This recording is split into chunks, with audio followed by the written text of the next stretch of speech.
Hello, everybody. This is Julissa. Thank you so much, everybody, for coming back to my channel. Thank you so much to everybody who's listening and watching right now on Spotify. Today is Sunday, December 14th, 2025. I wanted to come here. There's a lot happening. In case you guys are not aware, I know right now we're so busy. Everybody's busy getting ready for the Christmas season coming up. Just in a week and a half, I guess you can say.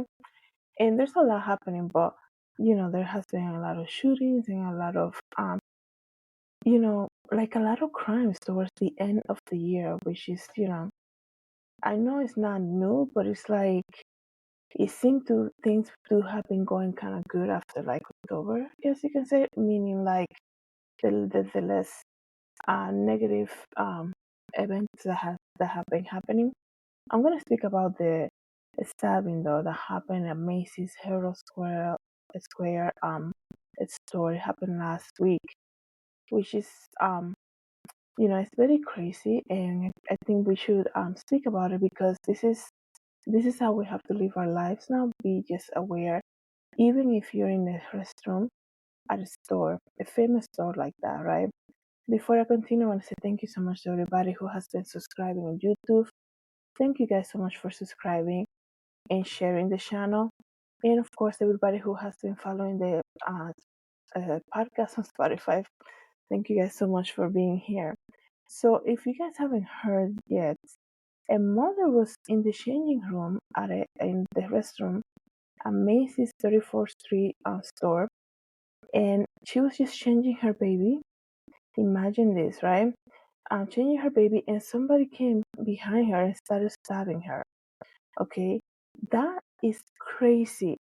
And we know right now New York City is super packed right now. Everybody's going there, obviously for to celebrate the holiday season. Right, a lot of people taking time off from work. A lot of stuff going on. And some of the footage that you see from New York City, you can tell that it's very packed right now. And the reason that I'm saying this specifically is because I have been going there for the last couple of months. And then last time I was there, maybe 3 weeks ago or something like this. Well, I went on a Saturday 3 weeks ago.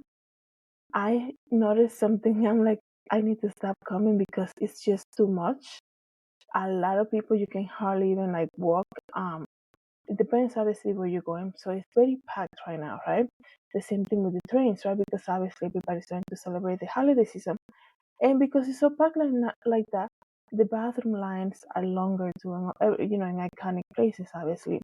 Macy's is such an iconic place, like everybody knows. So imagine being in a restroom, like I said, changing your baby there, and somebody comes from behind you to stab you completely unprovoked, right? This is the crazy part.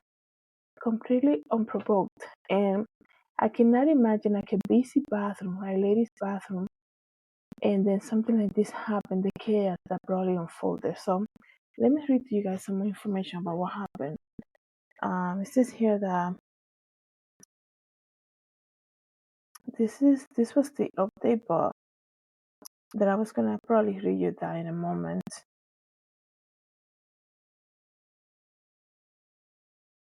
And it happened to a tourist, right? A lot of people coming in visiting, right? And new details have been revealed about the criminal history of the woman who allegedly stabbed a tourist from California in a Macy's bathroom as the victim was changing her 10-month-old daughter. So the aggressor is Kerry Ahim, or Ahem, 43 years old, was ordered to be held without bail after appearing on court this past Friday. Authorities said the suspect was discharged from a Manhattan psychiatric ward the morning of the attack, where she has been held for over a year. She was discharged from a psych ward that same morning. Like, you held somebody for a whole year. We understand when it comes to the psych ward, they have to really evaluate you truly to say, this patient is ready to be released. They are meeting goals. They're They're following on everything, medication, all of that, and they're ready to join back in the community.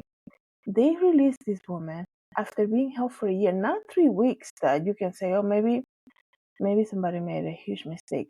You know this patient in your psych ward for 1 full year, and somebody there said she's ready to be released.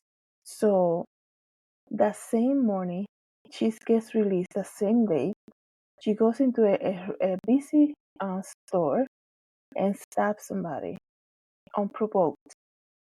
So you guys know what I'm trying to say. Obviously, somebody made a mistake when it comes to her medical condition. You know a patient fully if you have held them for a whole year. There was a reason why she wasn't allowed to be released for a full year. So if how often do they review the cases that they say, okay, every month we're gonna review her case. She's not meeting the goals, something happened, she's not allowed to be released, right? So what happened now? If you see somebody who has been denied to be released from the psych ward for a full year, and now finally the day comes where the medical team believes that she's ready to join back in the community, I'm assuming that they're going to do everything possible to say, okay, we're going to have a family member here with her. She's being released. We want to make sure that she gets to her house, safely, and that they follow medication. Then there will be a follow-up appointment maybe in another week with a psych doctor and all of that. Why was this woman out on the street like that, and who she was with?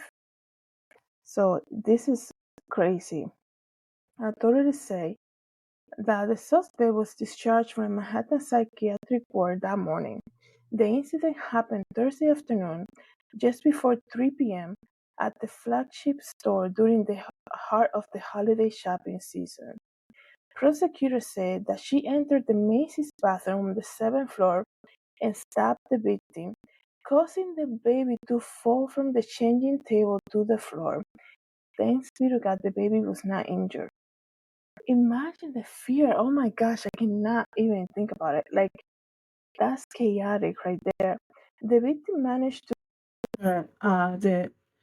at him. The victim managed to subdue her with the with the help of the baby's father before she was held by store security.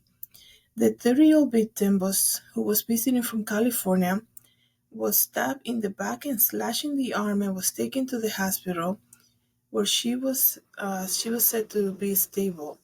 And I do apologize if you're listening on YouTube right now. You can probably hear my heater just went on. So it says here that the the father of the child works for the LA County Sheriff's Department.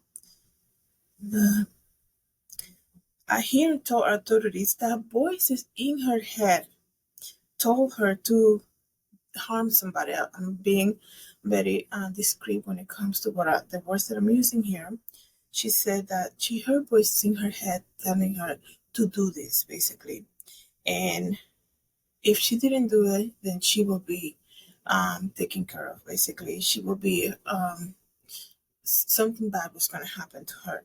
So she purchased the knife from the Macy's and went up to the bathroom and did that when the mom was changing the baby's diaper. Prosecutors said that she has been arrested in 2018 in Massachusetts for posting on Facebook that she wanted to harm, I guess, a political figure. I'm not, I don't want to say the name here. She left Massachusetts in an Uber in 2024, and while she was out of the hospital on temporary leave, and allegedly said she could not tolerate hospitals any longer and would rather just be in prison.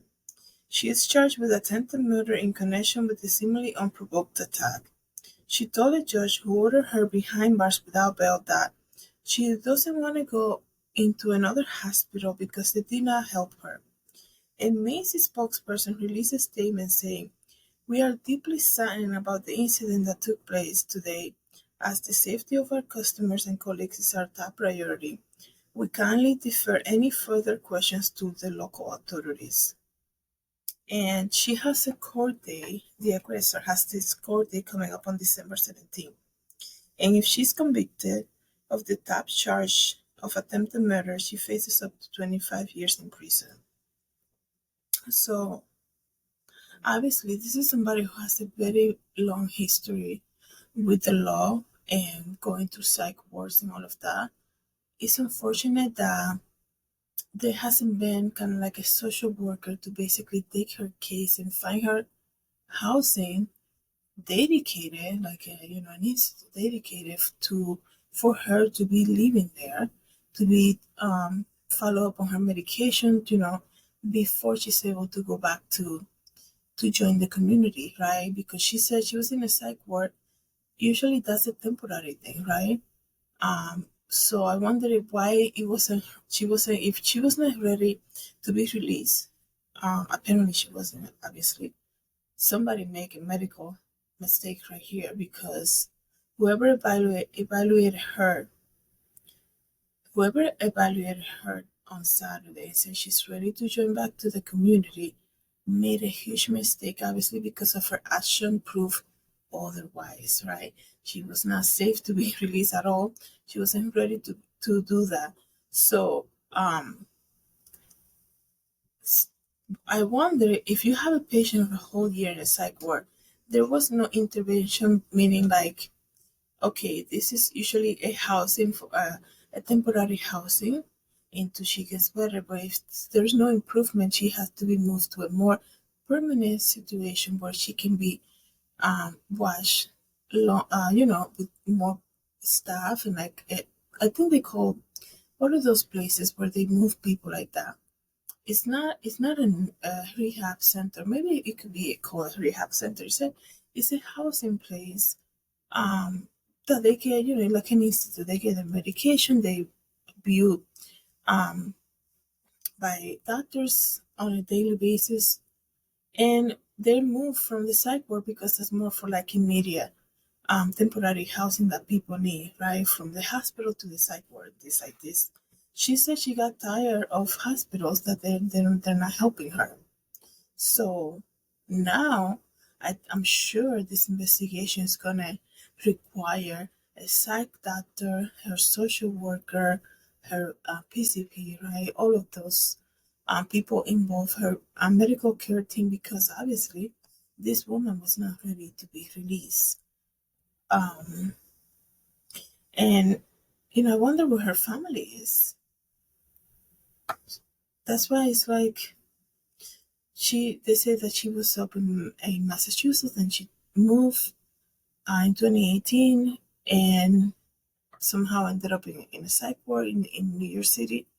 And then this happened. So it's very unfortunate. Thanks be to God that the baby was not harmed, that the lady who got stabbed, changing her mom stabbed, just changing her baby. She is in stable condition. They were visiting from California, right? What a nightmare, right? It's crazy even for the people there who witnessed all of that. And like it's so crazy because you see moms busy. Sometimes they have more than one kid with them, right? And you will think somebody's approaching you probably to help you, maybe with the little ones as you change the baby or something like this. And then this person's gonna come out and do that to you. That's crazy. What a nightmare. So we keep them in your prayers, guys. Let me know, everybody, what you think about this. And if there's an update about this case today, there's a court day coming up this week on the 17th. See what the updates will be. Maybe I'll do another episode. Thank you guys so much for coming to the channel. Thank you to everybody who's listening in the podcast. Have a good day, everybody. God bless.